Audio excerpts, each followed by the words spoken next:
بسم اللہ الرحمن الرحیم۔ محترم ناظرین، مرنے سے 40 دن پہلے کیا ہوتا ہے؟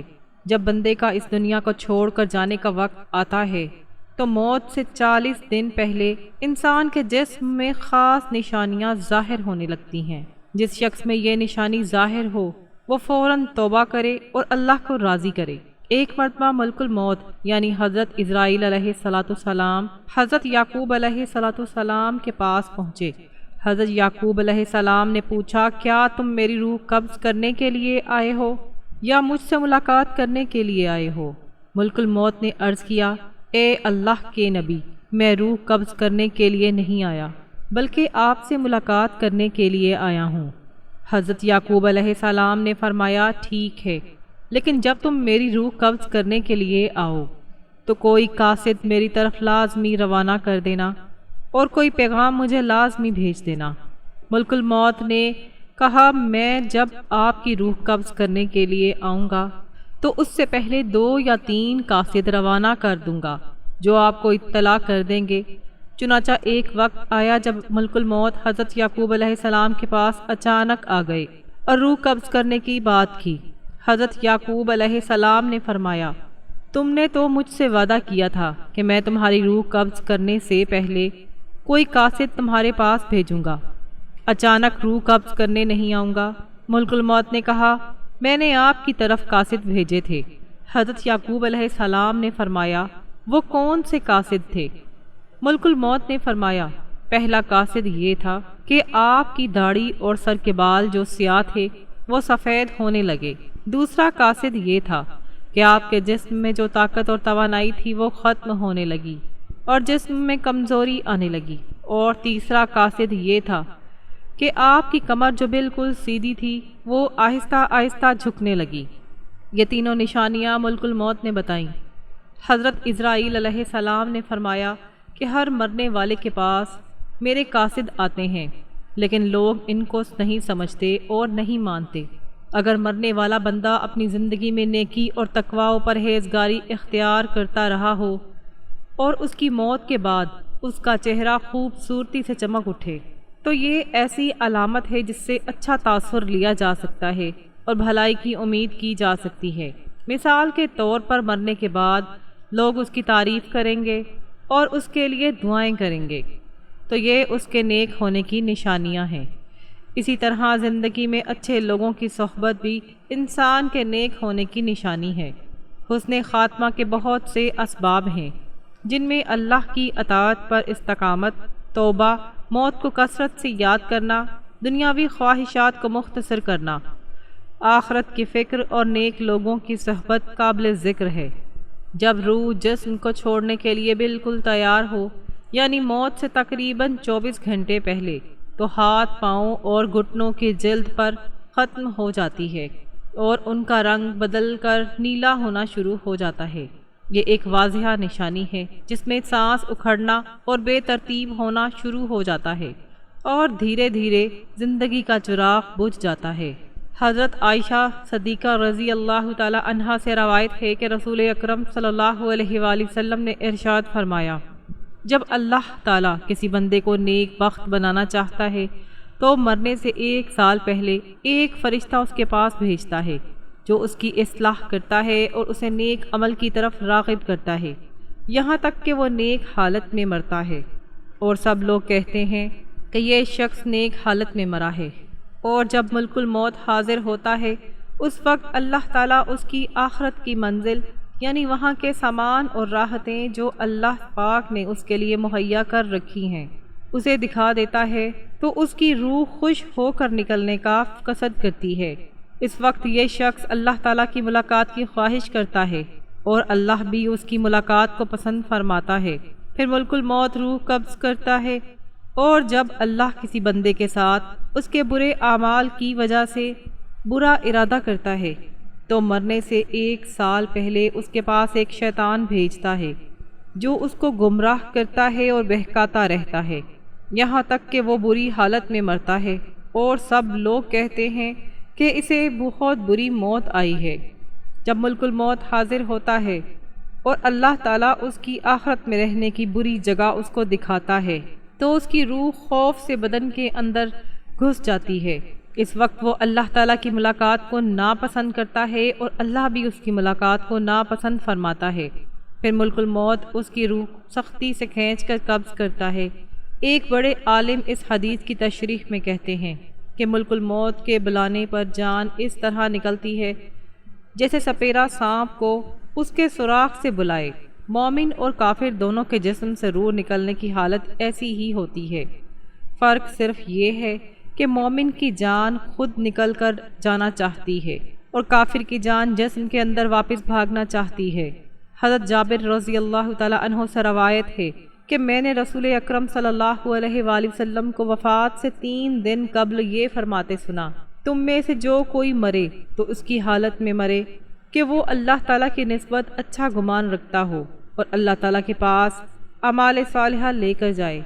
بس اس کا مفہوم یہ ہوا کہ اعمال صالحہ کی پابندی اس قدر کرے کہ مرتے وقت حق تعالیٰ کے ساتھ حسن ظن پیدا ہو جائے۔ حضرت انس رضی اللہ تعالیٰ عنہ نے فرمایا کہ رسول کریم صلی اللہ علیہ وآلہ وسلم نے ارشاد فرمایا، دیکھو تم میں سے جو کوئی مرے وہ اس حالت میں مرے کہ وہ اللہ پاک کی نسبت اچھا گمان رکھے، کیونکہ اللہ تعالیٰ سے اچھا گمان رکھنا جنت کی قیمت ہے، یعنی جسے حق تعالیٰ سے حسن ظن پیدا ہو گیا وہ جنت میں چلا گیا۔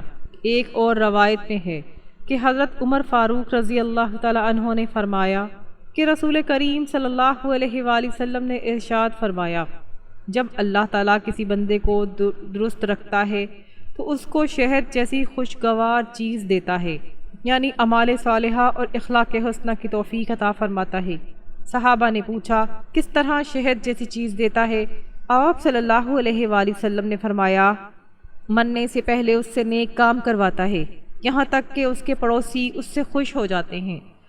حضرت سلیمان فارسی رضی اللہ تعالیٰ عنہ سے روایت ہے کہ میں نے رسول کریم صلی اللہ علیہ وآلہ وسلم کو یہ فرماتے ہوئے سنا ہے، میت کو موت کے وقت پیشانی پر اگر پسینہ آئے، آنکھوں سے آنسو بہیں اور ناک کے نتھنے کشادہ ہو جائیں تو یہ اللہ کی خاص رحمت ہے جو اس پر نازل ہوتی ہے، اور اگر گلے میں سے ایسی آواز نکلے جیسے جوان اونٹ کا گلا گھونٹنے سے آواز آتی ہے، اس کا رنگ بدرنگ ہو جائے اور منہ سے جھاگ نکلے تو یہ اللہ کا عذاب یا سختی ہے۔ اللہ تعالیٰ نے عرش کے نیچے ایک درخت پیدا کیا ہے جس کے پتے تمام مخلوق کی گنتی کے برابر ہیں، اس کا نام سدرۃ المنتہا ہے۔ جب بندے کی زندگی کی عمر ختم ہونے میں 40 دن باقی رہ جاتے ہیں تو حضرت اسرائیل علیہ السلام کے سامنے اس کا ایک پتا گر جاتا ہے جس پر اس بندے کا نام لکھا ہوتا ہے۔ اس وقت تمام فرشتے اسے مردہ شمار کر لیتے ہیں، جبکہ وہ دنیا میں مزید 40 دن تک زندہ رہتا ہے۔ جب 40 دن پورے ہو جاتے ہیں تو ملک الموت اس کے پاس آتا ہے اور اس کے سامنے بیٹھتا ہے۔ اس وقت بندہ اپنی موت کی تکلیف میں ہوتا ہے۔ جب وہ ملک الموت کو دیکھتا ہے تو گھبرا کر پوچھتا ہے، تم کون ہو اور تمہارا کیا ارادہ ہے؟ وہ کہتے ہیں، میں ملک الموت ہوں، مجھے تمہاری روح قبض کرنے کا حکم ہوا ہے۔ یہ سن کر وہ منہ پھیلاتا ہے اور اس کی آنکھیں پھٹ جاتی ہیں۔ ملک الموت کہتا ہے، تو مجھے نہیں پہچانتا، میں وہ ہوں جس نے تیرے رشتہ داروں اور تیرے ماں باپ کی روح قبض کی ہے اور آج تیری روح قبض کروں گا۔ تو نے دنیا کا حال کیسا دیکھا؟ بندہ کہتا ہے، میں نے دنیا کو بے وفا اور مکار پایا۔ پھر اللہ تعالیٰ کے حکم سے دنیا اس کے سامنے مجسم ہو کر آتی ہے اور کہتی ہے، اے نافرمان، تو نے اپنے رب کی کس قدر نافرمانی کی اور کس قدر گناہ کیے۔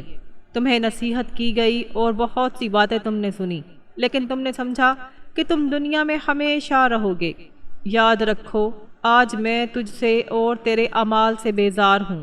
پھر اس کا عمل اس کے سامنے آتا ہے اور کہتی ہے، اے نافرمان، تو نے ناحق طریقے سے مجھے حاصل کیا۔ اگر تو مجھے غریب اور مسکین پر خرچ کرتا تو آج میں تیرے کام آتا۔ روایت میں ہے کہ جب آدمی کی زبان بند ہو جاتی ہے تو 4 فرشتے اس کے پاس آتے ہیں اور سلام کہتے ہیں۔ پہلا فرشتہ آتا ہے اور سلام کے بعد کہتا ہے، اے اللہ کے بندے، اللہ نے مجھے تیرے روزی پر مامور کیا تھا۔ میں نے تمام زمین کا چپا چپا چھان مارا مگر تیری روزی کا ایک لقمہ بھی کہیں نہ پایا۔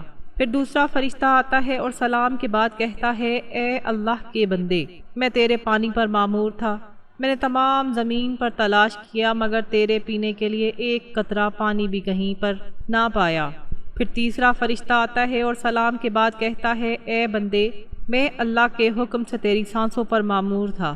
میں نے تمام زمین چھان ماری لیکن اب تیرے واسطے ایک سانس بھی کہیں نہ پائی۔ چوتھا فرشتہ آتا ہے اور سلام کے بعد کہتا ہے، اے بندے، اللہ کے حکم سے میں تیری عمر پر معمور تھا۔ میں نے تمام زمین پر تلاش کیا مگر تیری عمر کا اب ایک لمحہ بھی باقی نہ پایا۔ اس کے بعد نامہ اعمال لکھنے والے 2 فرشتے کرامن کاتبین اس کے پاس آتے ہیں اور سلام کے بعد کہتے ہیں، اے اللہ کے بندے، ہم تیرے اعمال لکھنے پر معمور تھے۔ وہ نامہ اعمال اس کو دکھائیں گے اور کہیں گے، دیکھ یہ تیرا نامہ اعمال ہے۔ اس میت کی آنکھوں سے آنسو جاری ہو جاتے ہیں۔ وہ دائیں بائیں دیکھتا ہے اور نامہ اعمال پڑھنے سے ڈرتا ہے۔ اس کے بعد ملک الموت اس کی روح قبض کرتے ہیں۔